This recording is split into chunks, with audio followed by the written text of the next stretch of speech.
دعاي تسنتو زملات سبت ወይዘሮ ሚላት አሁንም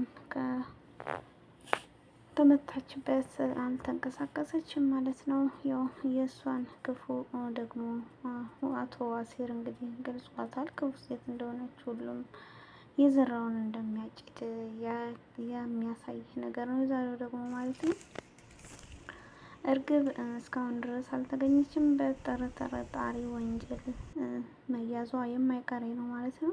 አሰላሙ አለይኩም ወራህመቱላሂ ወበረካቱ። ውድ የተከበራችሁ የቻናል ቤተሰቦች እንዴት ናቸው? በያላችሁበት የአላህ ህዝነት ረህመት ከእናንተ ጋር ይሁን እያልኩ ዛሬ ደግሞ ኖላዊ ተከታታይ ድራማ ይዤ ብቅ ብያለሁ ማለት ነው። እንግዲህ ባለፈው እንዳየነው ያው የፖሊስ ምርመራ ሊያደርጉ እንደነበር ነው። እንግዲህ ፖሊሶቹ ቤት ውስጥ መጥተው ምርመራውን አካሂደዋል። ያገኙትም የጠርሙስ ስካሪ እና ጆሮ ጌጣጌጦች እና የሀንዬን ፎቶ አግኝተው ያንን አሻራ ለማስነሳት ይዘው ሂደዋል ማለት ነው። ከመቀጠልም የሀንዬ አባት ወደ ቤት በመምጣት ከእሱም ጋር መረጃ አግኝተው ሰብስበው ሂደዋል። ከዛም አልፎ ደግሞ ወደ ሆስፒታልም አምርተው እንግዲህ ከዶክተሯ ጋር ያለውን ሁኔታ ተነጋግረውና ወይዘሮ ሚላትን አይተው መረጃውን ይዘው ሂደዋል። አሁን ላይ ተቀጣሪ ሆና የተገኘችው እንግዲህ ሁሉም ቤተሰብ መሀል ወይ እርግብ ናት ማለት ነው። እርግብ ስልኳን ሁሉ ደብቃ እንግዲህ የወይዘሮ ሚላትንም ወርቅ ሰራርቃ ተሰውራለች። ባዩሽም እንደዚሁ እስካሁን ድረስ ወይዘሮ ባዩሽ ከወንጀል ጥርጣሬ ውስጥ አልታሰበችም ከእርግብ በስተቀር ማለት ነው። እርግብ ክላስ እንደሆነች እንፈትሽ እያሉም ነበር ፖሊሶቹ። ክላስ ግን አይደለችም፣ እሷ ተሰውራ ሄዳለች ያለውን ንብረት ዘርፋ ማለት ነው። እናም በመቀጠል የወይዘሮ ሜላት ህይወት አሁን ላይ በጣም አደጋ ላይ ነው። የምትተነፍሰውም በኦክሲጂን ነው። ደም እጥረት አንሷት እንግዲህ ደም ለመለገስ እየተሯሯጡ ነው። እስካሁን ድረስ ደም አለመገኘታቸው በጣም አዝነዋል ማለት ነው። ከሆስፒታልም የወይዘሮ ሚላትን አይነት ደግም ጠፍቷል። ምሳሌ ነበር የደሟ ተመሳሳይ የሆነው። ምሳሌም በአሁኑ ሰዓት እንግዲህ ደም ለሰው ለመለገስ የማይችል ነው ማለት ነው። ምክንያቱም እሱ ለራሱ ምንም ደም ስለሌለውና እሱ ደግሞ ደም ከለገሰ እሱ አደጋ እንደሚደርስበት ዶክተሯ እና ሀንዬ አናገረቻቸው ማለት ነው። ነገረችው። እሱ ደግሞ እንዴት እናቴን ሳላተርፍ እንደዚህ ሁና እያየሁ እያለ መልስ እየሰጠ ነበር ማለት ነው። አሁን ላይ ዶክተሯ ደግሞ ያው እናትህ አንተ ደም ለግሰህላት ብትሽር እሷ መሻር ባትችል እንኳን እንዴት አንተ ብትሞት እንዴት እንደምትጸጽታትና እንዴትስ እንደምትቆም ታውቀዋለህ ብላ አንተ ታዳጊና ህይወት መተካት ትችላለህ እያለች ነበር እያነገረችው ማለት ነው።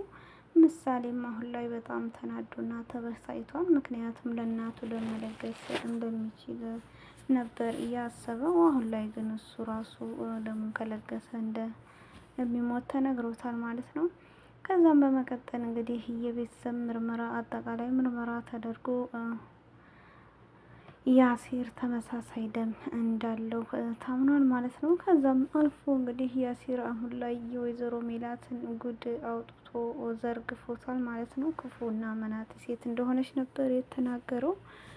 በጣም ይገርማል። የሰው ልጅ ደግሞ የዘራውንና ያጭደውን ጊዜውን ቢያልፍም እንደሚደርስ ነው ማለት ነው። ሁሉም ቢሆን የዘራውን ያጭደውን ያጭዳል።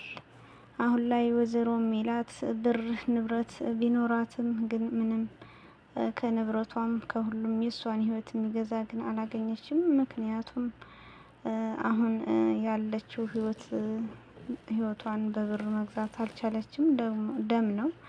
ያንን ደግሞ መለገስ የሚችለው ልጅ የዛሬ ስንት አመት እንግዲህ የሀንዬ አባት በተጎዳበት ሰዓት እሷ በብሯ ተመክታ ይሄ ለኩላሊት መለገስ ከነዚህ ከድሆች ከተባሉ ብር እንደተቀበለች ነበረ። በጣም የሚገርም ነው። ጉዱ ሁሉ እያደረ የሚወጣው ማለት ነው። ወይዘሮ ሜላት ጥሩ ሴት ነበር የምትመስለው። አሁን ላይ ግን አሲር ሁሉንም ነገር ዘርግፎታል። ከዛም በመቀጠል እንግዲህ በጣም የሚገርም ነው። ወይዘሮ ሜላት ደሙም ከተለገሰላት በኋላ እንግዲህ ተጨማሪ ምርመራ እንደምታደርግ ነው ዶክተሯ የነገረቻቸው። ሰላምዬና ምሳሌ ሀንዬ ሆነው በጣም ጭንቀት ላይ ናቸው ማለት ነው። እንግዲህ አቶ ኖላዊም ወደና ሀና ቤት ወደና ሰላምዬ ቤት በድጋሚ በመሄድ ሀንዬ የት ናት አሳዩኝ እያለ ሰላምዬንና ምሳሌን ቸክችኮ እንግዲህ ወደ ሀንዬ አለችበት ወደ ሆስፒታል ሂዶ ሀንዬን ተገናኝቷታል። ያ ደስታዋ አልፎ አሁን ሀንዬ ጭንቀትና ሀዘን ላይ ሆኖ አግኝቷታል። በተቃራኒው ማለት ነው። እንግዲህ በጣም የሚገርም ነው። የሰው ልጅ አንዴ ተደስቶ በዛ ላይ ደግሞ ያን ደስታ ሳያልፍ እንግዲህ ጭንቀት መጥቶበታል ማለት ነው። እናም ከዛም በመቀጠል እንግዲህ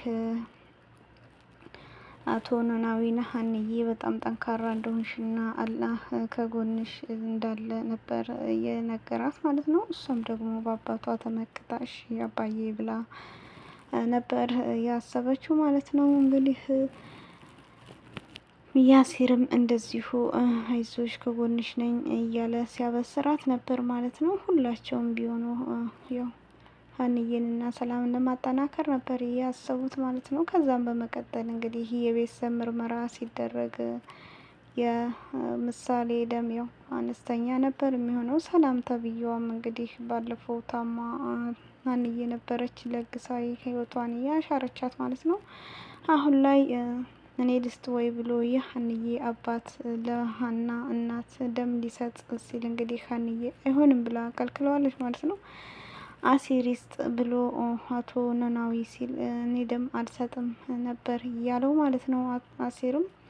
ከዛም በመቀጠል እንግዲህ ከራሱ ጋር ካሰበ በኋላ ያው ምርመራ ይደረግለትና አሲር የእሱ ደም ከወይዘሮ ሜላት ጋር ተመሳሳይ እንደሆነ ደም እንደሚለግስ ዶክተሯ ነገረችው። ከዛም በመቀጠል ግን አሲር ይሄ የዶክተሯ ጥያቄ መልስ እንዳልተቀበላት ነበር ማለት ነው። እኔ ደም ለዚች ለሴትዮ አልለግስም በማለት ነበር መልስ የሰጠው።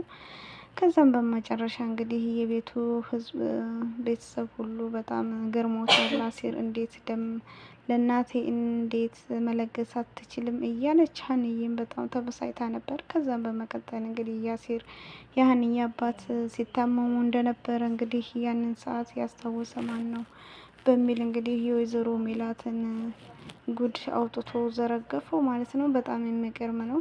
እና ለዚች ለሴት እኔ አልለግስም በማለት ቱቷቸው ተረግጧቸው ወጥቷል። ከዛም ተከትሎ አቶ መስፍን ሊያናግረው ሲል እንግዲህ ያሲር ለማናገር እንኳን ብቁ ያልሆነ ነው። ከዛም እንግዲህ አልፎ ያሲር በጣም ለመነውና በብር እንደምትፈልገው ልስጥህ ብሎ ቢለው እንኳን እኔ ብር አልፈልግም እንግዲህ ባለቤትህን ግዛላት ህይወቷን ብሎ ትቶት ሄደ ማለት ነው። ከዛም በመቀጠል እንግዲህ እኛ እሷ ስትኖር ነው እኛም ብንኖረው በማለት እንግዲህ ነገረው ማለት ነው። ከዛም አልፎ አሁን ላይ የወይዘሮ ሜላት ህይወት በያሲር ደም እንግዲህ ትነቃለች የሚል አለ። እንግዲህ ደም እየጠፋበት ሆስፒታል ላይ አቶ አሲር ደም ለግሷል ማለት ነው። ከዛም ሀንዬ መታ እንግዲህ አሲርን እኔ አልተቀየምኩም ለእናቴ ደም ለምን አልለገስክም በሚለው ምክንያቷም እሷ ለአባቷ ያንን ሁሉ መከራና ስቃይ ስታይ ወይዘሮ ሜላት ግን ክብር ከሀና ነበር የምትፈልገው ኩላሊት እንትን ለማለት ማለት ነው። ያ ሁሉ ንብረት ኖሯት በማለት በጣም አሲር ተበሳጭቶ ነበር ማለት ነው። አሁን ላይ ግን በጣም የሚገርም የልጆቹ ነበሩ ማለት ነው። የሀንዬን አባት አሳክመው የነበሩት ግን ወይዘሮ ሜላት በብሯ ተመክታ የሀናን አባት እና ያሲርን ብዙ ነገር እንዳደረሰችባቸው እንግዲህ ያሲር ይናገራል። በስተመጨረሻም እንግዲህ ያሲር ደም ለግሶ ለወይዘሮ ሜላት የወይዘሮ ሜላትን ህይወት ሊታገስ ችሏል ማለት ነው። ያሲር ጀዛካላ ኸይረን ማለት ነው። ከዛም አልፎ አሁን ላይ ሰላምም ሁሉም ጭንቀት ላይ ናቸው። እንግዲህ ደግሞ ከተለገሰው ወይዘሮ ሜላት ትነቃለች አትነቃ የሚለውን ፓርት ደግሞ በቀጣይ እናያለን። ምክንያቱም ብዙ ደም ስለፈሰሳት ያው ያንን ደም ደግሞ ከያሲር ደም ተቀርቶ ተለግሶ ወደ እሷ ሂዷል ማለት ነው። ያሲር በጣም ባልተጠበቀ ሁኔታ ነበር እየተናገራቸው ነገሮችን። በጣም የሚገርም ነው፣ የሚያስገርም ነው። ከዛም አልፎ እንግዲህ የፖሊስ ምርመራም ሁሉም ተደርጓል። የአሻራ እንግዲህ ባዩሽ ላይ ነው ወይስ እርግብ ላይ ነው የሚወጣው? የጠርሙስ ሰባሪ ይዘው ሂደዋል ማለት ነው። ባዩሽ እስካሁን ወሬዋ ነገር ምንም የለም። እርግብም ይኸው ከቤት ተሰውራለች ማለት ነው። እነሱ ሳይሰሙ ነገር ሁሉ እንደሰማች ነው ማለት ነው የደረሱትባት ሜላ ሰላምዬና እርግብ፣ ሰላምዬና ምላሴ ማለት ነው። ከዛም አልፎ እንግዲህ አሁን ላይ ወይዘሮ ሜላት ምንም መንቀሳቀስ አልቻለችም። ደም ተለግሶላት ግን ልትንቀሳቀስ አልቻለችም። ምክንያቱም አደጋው በጣም ራሷ ላይ ስለሆነ በጣም የሚያስከፋ ለሞትም የሚዳረግ ሊሆን ይችላል። እንግዲህ ዶክተሪቱም ለሁሉም ሁላቸውንም የቤተሰቡን አባል እያጠናከረች ትገኛለች ማለት ነው። አይዟችሁን፣ የቤት ስራ የጠንካራውን ይሰራሉ፣ እናንተም ደግሞ በተቻላችሁ ደም ፈልጉ እያለች እንግዲህ ነግራቸው እናስጠንቅቃ አላቸዋለች ሁላቸውንም ማለት ነው። በጣም የሚገርም ነው። ከዛም አልፎ እንግዲህ ድንብላል ዛሬ የለችም።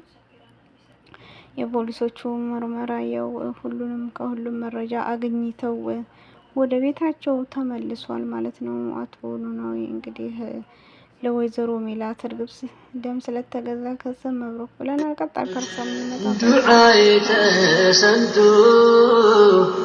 ዘመን ላትደርስበት